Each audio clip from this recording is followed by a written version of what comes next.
friends, welcome to another edition of Minimal Monday, the Minimal Monday wrap-up number 66 this week. As you can see, I am back in the light. We changed to summertime, to daylight savings time here in Canada on Saturday night, Sunday morning actually. So I can do these wrap-ups in the clear again. Yay! No more dark videos. Whoop! Anyways. Two things. First thing, please, make sure you tag your posts correctly. Please, hashtagging is all fine, but please add my name. I'm not being selfish or anything. It's just it makes life easier for me to backtrack 2 days worth of posts, just because I can simply go in my email either online or on the phone and select your photographs, the ones that I like or the posts that I like.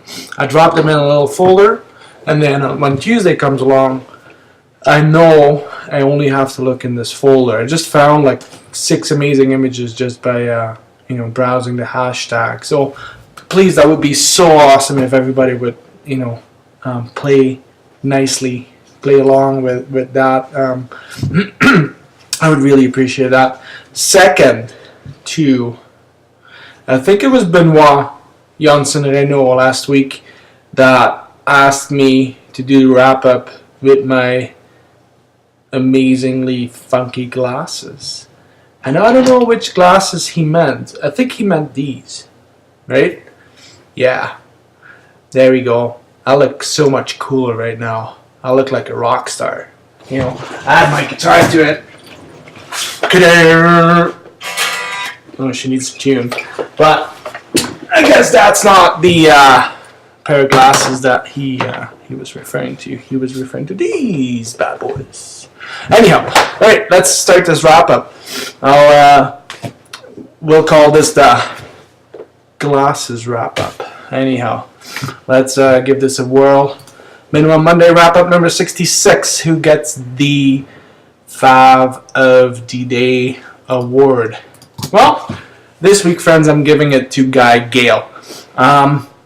He posted an amazing photograph. I'm always on the lookout. Wait, let's just turn this off. I'm always on the lookout for amazing or unique opportunities, and it takes a little bit of practice to actually recognize when stuff is memorable, and you can sift through experiences almost, just by how memorable they are, and this is a perfect example of that. Like, Guy, you photographed something that is very unique. I like the perspective of it. The umbrella that is like half hidden by this, I expected to be sand dune. Sorry, I didn't read your post, but there's a bird on it, and I like that a lot. Maybe it's not minimal pure song, but it's just good composition, rule of thirds, good processing. Yeah, this is a unique opportunity, and that is what photography is about. Is capturing those unique opportunities, those unique things we see, unique memories, and this is definitely one of them, and that is why I give my Fav of the Day award to Guy. Congratulations, Guy. Really well done. I was amazed when I saw this photograph. Beautiful work. Here's Didier Demeyer is quickly becoming one of my favorite photographers from my home country. Let's say that. he sees all these beautiful things that I've never noticed. As simple as that. And I have to be very honest in that. Benoit is seeing, DJ is seeing all these minimal scenes that I've never noticed. Like seriously, this is outstanding work. I love this. This is, in the same league as Michael Kenna almost. Very simple. Beautiful. A beautiful. The horizon line is beautifully soft. It's like a nice brush stroke, and then you have those trees, and there's that little, again, a unique scene that you can only photograph in wintertime when the trees are barren. But because there's like these two pine trees or whatever they are in there, those will be, that's their focus point, right? And beautifully composed, like awesome work, beautiful DJ, beautiful, absolutely gorgeous. Here's a photograph that I found by using the hashtag. An absolute stunner by Azrin Az. I don't know where Azrin is from, but this is whoa. This is, talk about layeredness, layers in a photograph, and the background image with all these buildings, probably like smog or pollution or even fog, I don't know, but that gives you that perspective, like the sense of depth. That is what what I loved in this photograph. But also the distance between the absolute distance between foreground and background is large, right? So you have that depth of field, or the sense of depth in there, and also all those converging lines again, and the footsteps and the detail in the foreground. Like, this is an absolute stunner shot, a stunning photograph. Thank you for adding this, Azrin. Here's an interesting compositional experiment, let's call it that, by Johan Pernberg. I mean, Johan could as well crop this square and call it a day. It would have been a fantastic photograph, right? Maybe, using the rule of thirds or something. Johan, I'm glad Johan didn't. Because using a vertical format, you basically are emphasizing the shape of that pole or whatever it is. You're emphasizing the verticalness of your composition.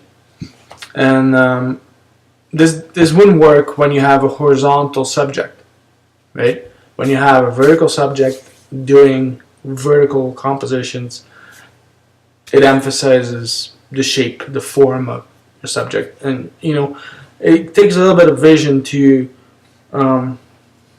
see the reflection that is there as well. Because the reflection, I mean, this is obviously water, right? A long exposure photograph, so that reflection, that it is there, but you probably cannot see it because the water is moving. But when you smooth everything out with a long exposure, that reflection will be visible, right? And beautifully processed as well. I like the beautiful gradient up to the horizon in the water. Absolutely gorgeous. Beautiful work, Johan. Here's another one of those stunners. But excuse me. Whew. Here's another stunner by Michael Somila. He found this abandoned little boat. And yeah, this is what I like about this photograph is the first of all, the composition is bang on. Once in a while I mentioned that I do not like seeing overlapping things like the subject, the boat in this instance, and the horizon line, but it all depends on how soft the horizon line is. Either depth of field soft or depth of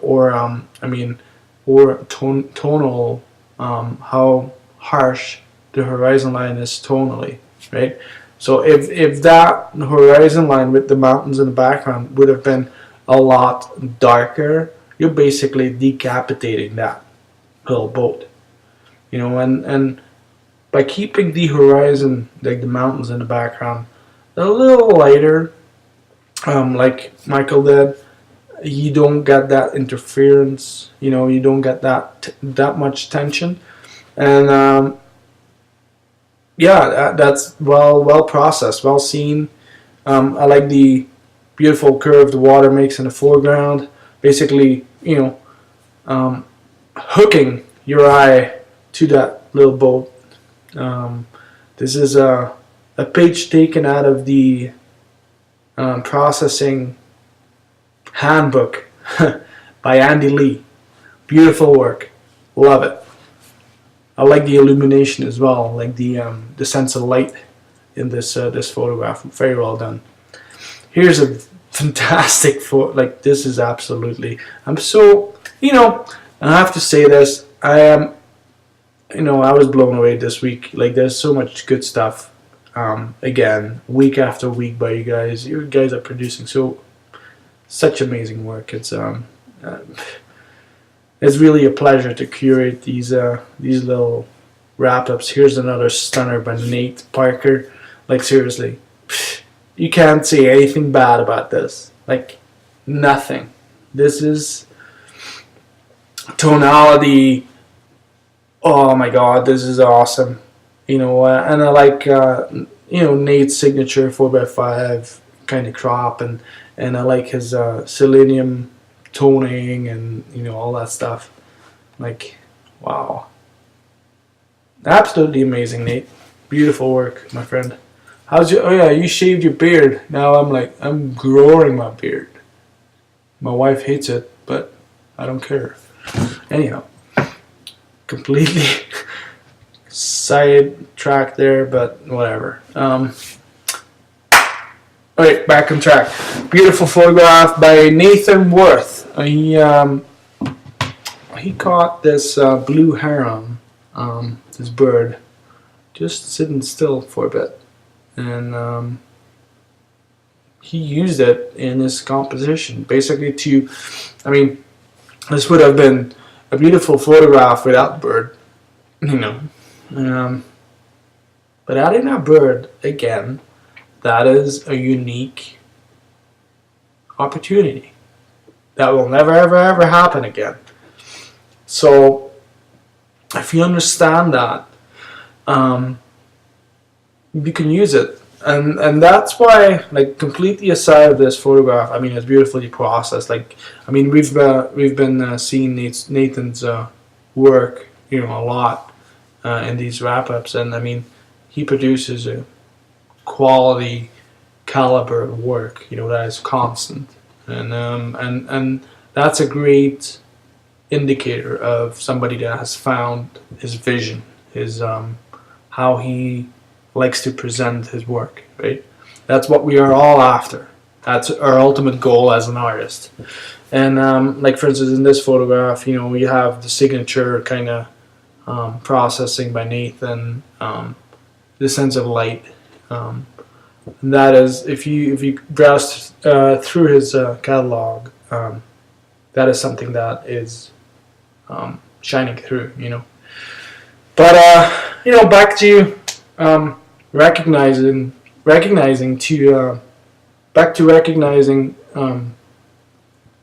unique opportunities. I mean, I'm a firm believer that by photographing close to home, you will get more lucky, than, for instance, I'm an hour and a half away from the mountains, or 45 minutes, but the first real photographic opportunity is about an hour and 20 minutes, an hour and 30 minutes away, give or take, right? I can drive there if I wanted to every weekend, but then I was at the mercy of the weather, right? Because I cannot predict what the weather is going to do in an hour and a half, in the mountains. But if I stay close to home, I can photograph every day, and I can recognize when stuff is new or out of the ordinary, or worthy of photographing, right? And I feel that if you want to succeed in what in what you are trying to do as an artist, I think you need to focus on the area around your house. Like, let's say like a radius of like 100 kilometers, 200 kilometers, maybe something you can drive to, if necessary, every day. And if you do, you will. And I've said this, and I'm a big believer in this, that you start to understand the land around you, and you start to have a relationship with the land around you, and that's when stuff will happen for you. That's when you will get lucky. There's no such thing as luck. You make your own luck. But by staying close to home, you will get more and more lucky. Anyways, completely sidetracked there. Next photograph I'd like to show you is this one by Michael Svensson, who basically, again, proves you don't have to be artsy-fartsy about minimalism. Minimalism can be used in regular landscape photography as well.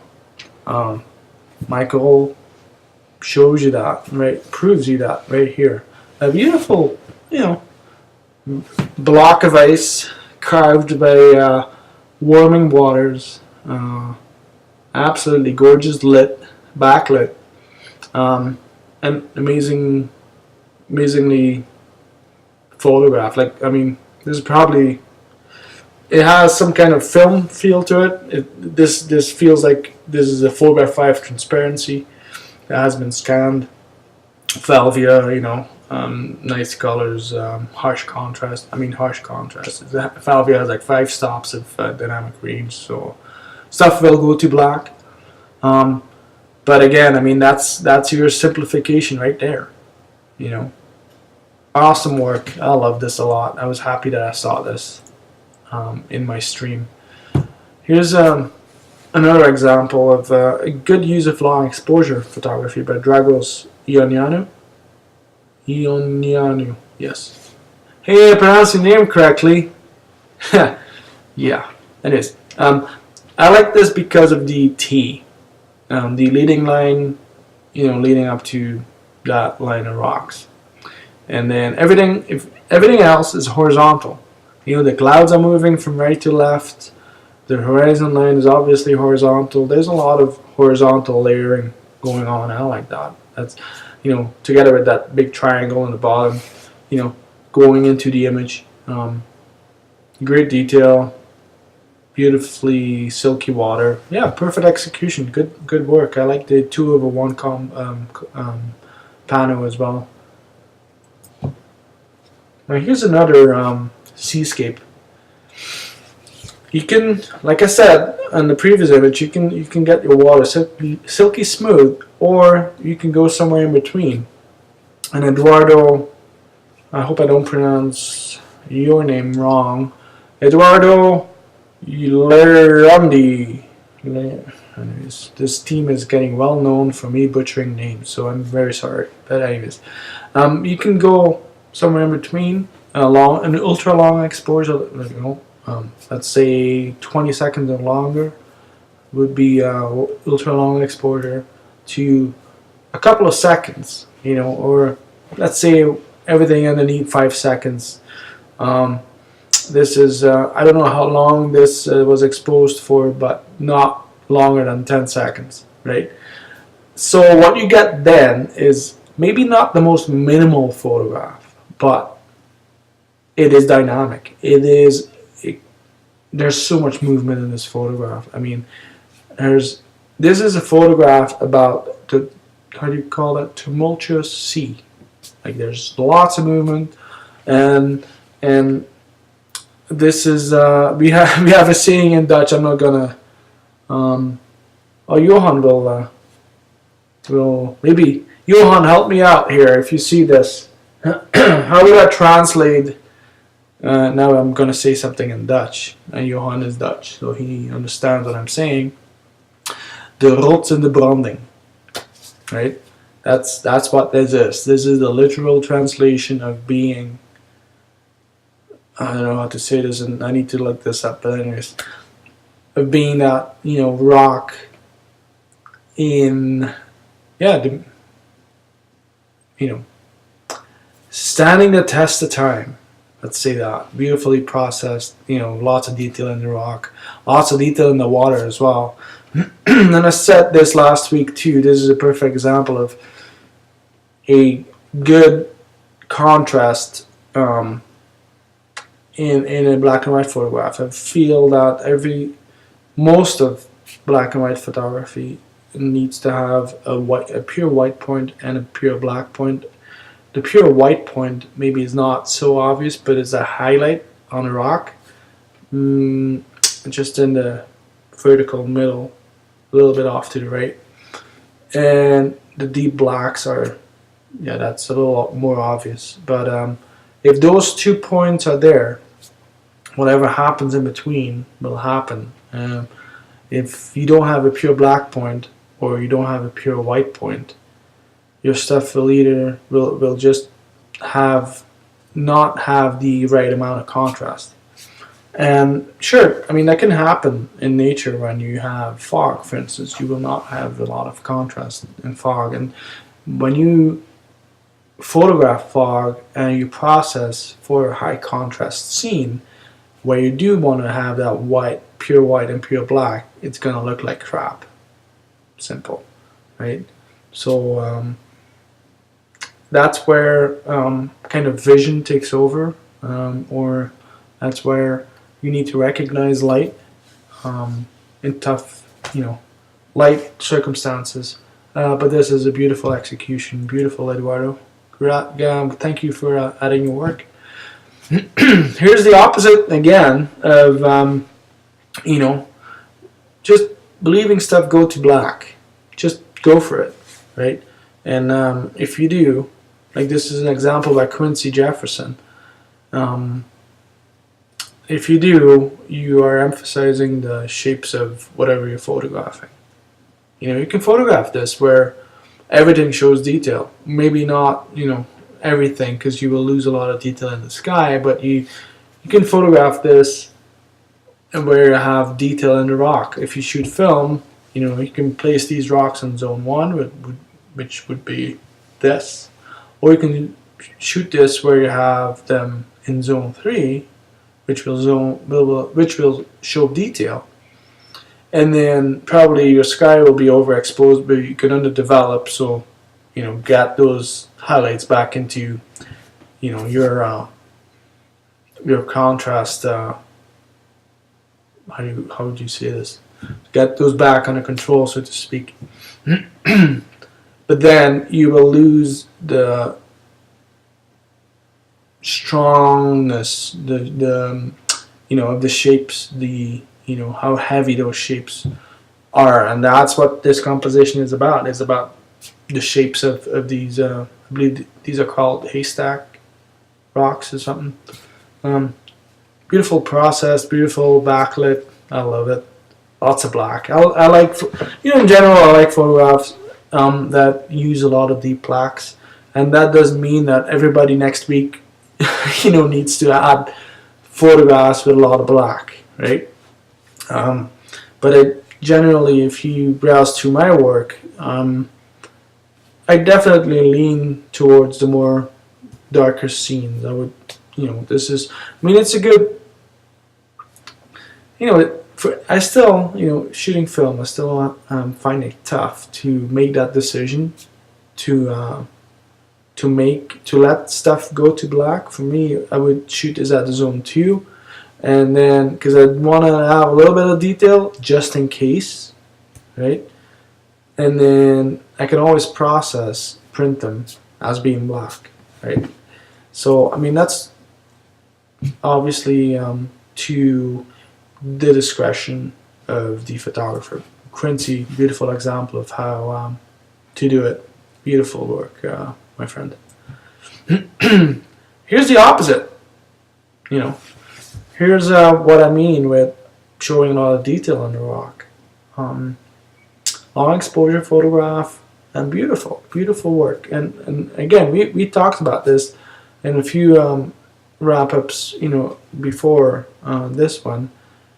Threes, the rule of odds. Threes work really well in a photograph, and this is a beautiful example of that again. I mean, you have your big triangle, that's, you know, your heavy focus point, but there's two rocks either side, like in either corner, that direct your eye towards that triangle. And yeah, gorgeous work by Stefan Viola this week. Awesome amount of detail, man.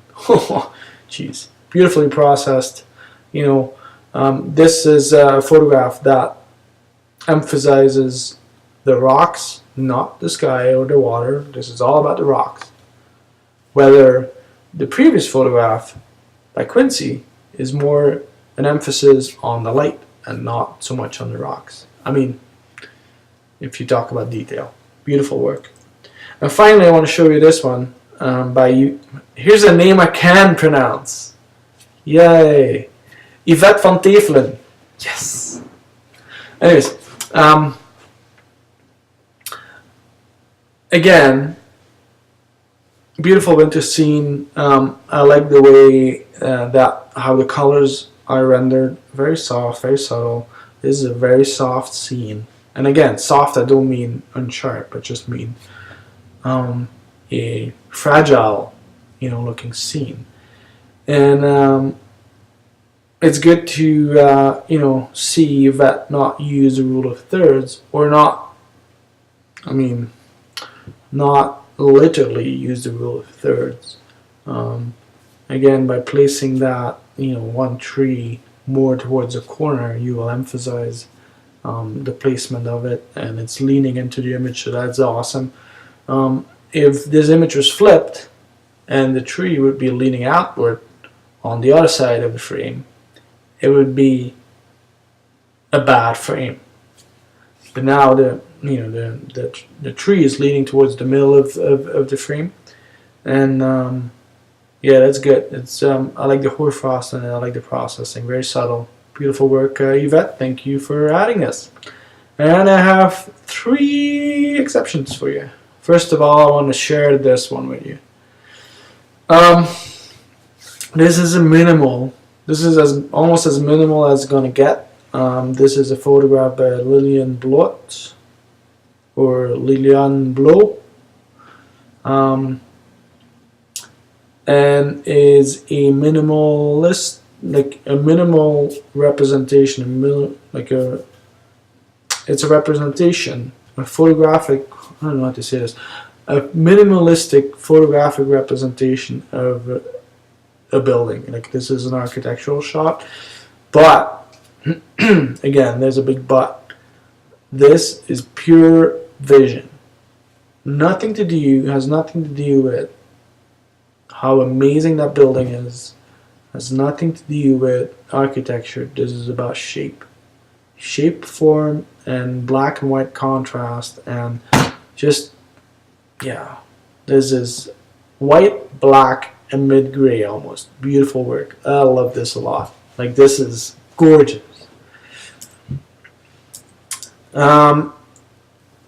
Here's a photograph that I like to share with you by, oh my god, Sayram Sundaresan, and it shows you a photograph of the top of a dune, sand dune, but in such a way that, I mean, I put it into the exceptions because it's not really a landscape photograph. It is a landscape detail. It's an intimate, let's call that an intimate landscape scene, but it's so well processed. Like, literally, you can count every grain of sand, and yeah, just the S curve and the way the S curve starts and ends in corners of the frame. Yeah, this is top-notch work. You can do a whole series of these, and yeah, printing these is going to be absolutely amazing. Seeing these as a printed image, if you do a 10 or 20 image series, wow, that's again that this is a competition winner, I think. If you do a series, sorry, just a tip. Beautiful work. I like this a lot. And then the last one I want to share is this industrial architectural photograph by Chris Myers. Talk about processing. This is neat. This is gorgeous. Like, this is almost like a first thing that came up to, popped into my head was like, this looks like an angry animal, almost like an angry, I don't know, like with all the smoke and the just the beautiful processing in the building. Chris almost made this building look like it is alive, and yeah, this is I can stare all day at this. This is beautiful. Absolutely fantastic work. Then again, I mean, the lighting was good, and the sky was cooperating to make a minimal rendition of this. I don't know what it is. Something with 5 smokestacks. Long exposure photograph. Absolutely good work. Good work, Chris. Beautiful work. Thank you for adding this. Although not really a landscape scene, but there you go. You never know what I'm going to add to the wrap up. So, good gamble. You won. Anyhow, that was this week's Minimal Monday wrap up, number 66. I guess I'll see you all next week. And don't make smart remarks about my glasses. Alright? Anyhow, see you all next week.